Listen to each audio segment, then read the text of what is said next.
Assalamualaikum friends. I hope you are doing well and be happy. I'm Dr. Kamal and going to discuss how to make silage. Round bale silage. For round bale silage, the following steps are required. The grass is cut and allowed to wilt for 1 to 2 days. आपने घास को काटना उसे 1 से 2 दिन तक सुखाना है. An additive is added if required. कोई भी एडिटिव की अगर आपको ज़रूरत है आप उसको ऐड कर सकते हैं. A specialized machine is used to collect the grass and make it into round bales by covering it with plastic to remove air. The plastic may be a wrap or a large bag. How is a bale made?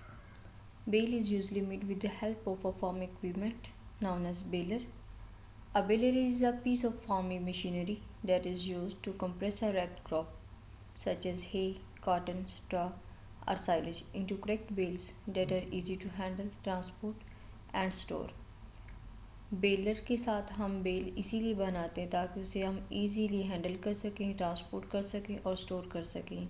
और ये special कुछ crops है like cotton, straw, हे और silage, उनके लिए इस्तेमाल होता है. There are different types of silage baler machines that are commonly used. Rectangular bales, wire baler, cylindrical baler. Round bale shape, round bale silage.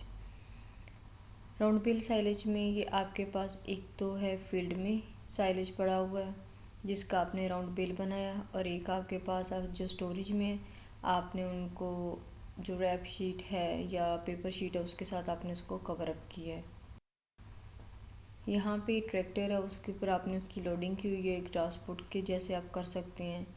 एक पिक में आपको दिखाया गया कि जब फार्म में आप कटिंग कर रहे हो तो आपका साइलेज का वो व्यू आ रहा है. एक में आपको दिखाया गया कि जब आपने उसको रैप कर लिया है प्लास्टिक शीट से जो कि ब्लैक है तो उसका वो व्यू दिखाया गया आपको. Advantages of round bale silage. The use of round bales has advantages but is generally more expensive than clamp silage. Clamp silage वो होता है जो कि आपने पिट्स में या बंकर्स में बनाया होता है, ऊपर टाइज रखे होते हैं ताकि इजीली से कंप्रेस किया जाए और फर्मेंटेशन को इजी किया जाए. Round bale silage is used in the following situations. Silage can be made on soft wet land where conventional equipment would be unsuitable. Round bales can be made on rented land or a land far away from the farm. It can be used when the silage is to be sold. Silage additives. Additives are used when the level of carbohydrates is expected to be low. There are two types of additives for silage. Stimulants are sources of sugars which ensure lactic acid production. Used molasses. अगर आपके पास जो आप silage बना रहे उसमें carbohydrates का level कम है तो आप शुगर्स डाल सकते हैं, और उसका जो सोर्स है वो मोलेसिस है जो लैक्टिक एसिड प्रोडक्शन को इंक्रीज़ करता है. दूसरा है inhibitors. These are acids which are used to lower the pH more quickly than is natural. Inhibitors like acids आपने कोई भी डालना ताकि पीएच को जल्द से जल्द आप लो कर सकें और फर्मेंटेशन को कंप्लीट, उसमें आप सल्फ्यूरिक एसिड यूज़ कर सकते हैं.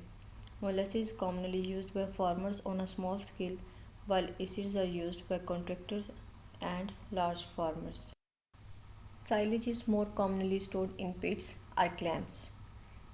These may be wedge clamps or runover clamps.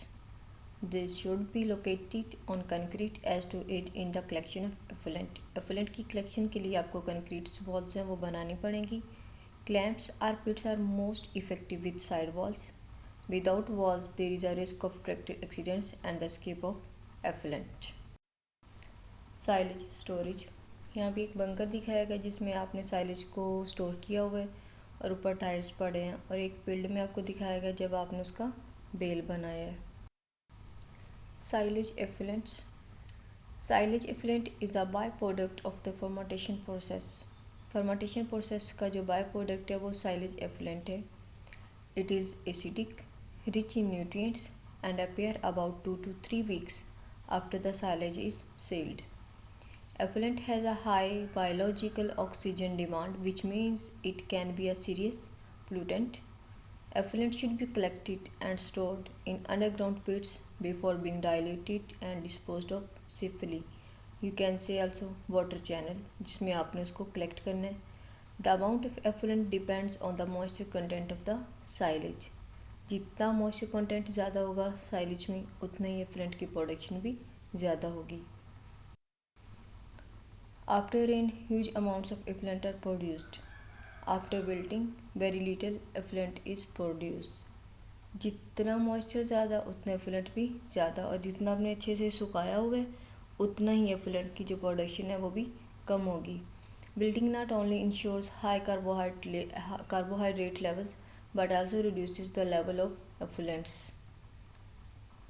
यहाँ पे क्या हुआ कि जितना ही आपने कार्बोहाइड्रेट्स के लेवल को इंक्रीज़ करना, उतना ही मॉइस्चर कंटेंट आपको कम करना पड़ेगा, और मॉइस्चर कंटेंट जितना कम होगा उतने एफुलेंट्स भी कम पैदा होंगे। परसेंट मॉइस्चर के लिहाज से जो एफुलेंट्स की प्रोडक्शन हो रही है पर टन साइलेज के, वो ये है कि 85 से 90% मॉइस्चर पे 400 लीटर, 80 से 84 पे 150, 75 से 79 तक 60 and below than 75 0। Good silage quality अगर आप देखना चाहते हैं तो वो ये है कि उसमें कुछ पैरामीटर्स हैं लाइक पीएच, उसकी 4 वैल्यू है तो वो डिपेंड करेगी आपके प्रोसीजर्स पे एट इन सीलिंग, आपने एडिटिव्स को ऐड किया है या नहीं।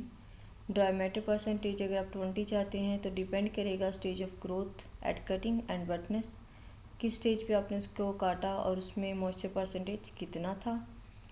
ड्राई मैटर डाइजेस्टिबिलिटी अगर आप चाहते हैं कि 70 से 75% हो तो वो भी डिपेंड करेगी स्टेज ऑफ ग्रोथ पे, वेटनेस पे एंड प्रोसीजर्स एट इंसिलिंग। प्रोटीन 14 से 16, वो भी डिपेंड करेगी stage of growth at cutting. Guys अगर आपको मेरी वीडियो पसंद आई हो तो मेरा चैनल लाइफस्टॉक प्रोडक्शन को ज़रूर सब्सक्राइब कीजिए, अपने फ्रेंड्स के साथ शेयर कीजिए और लाइक कीजिए। अपना ख्याल रखिए। अल्लाह हाफिज़।